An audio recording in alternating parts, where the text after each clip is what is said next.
Banyaknya titik ruas jalan rusak yang ada di Kota Palembang dalam beberapa waktu terakhir membuat pemerintah Kota Palembang bergerak cepat. Pada pekan ini, Pemkot Palembang mulai melakukan perbaikan sementara di sejumlah titik ruas jalan rusak yang ada di Kota Palembang.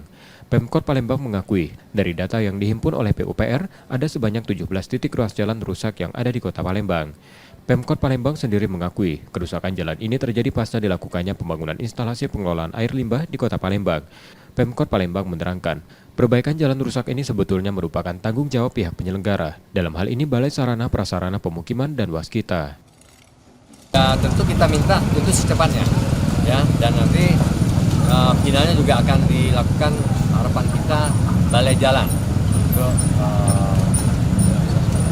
merapikan yang terakhir. Tapi balai jalan juga menunggu dulu perbaikan yang dilakukan atau yang dikerjakan akibat dari kerusakan akibat pembangunan tempat ini, yang tentu tanggung jawab dari waskita.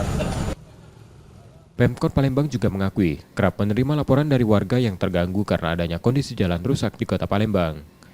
Nur Muhammad, Kompas TV, Palembang, Sumatera Selatan.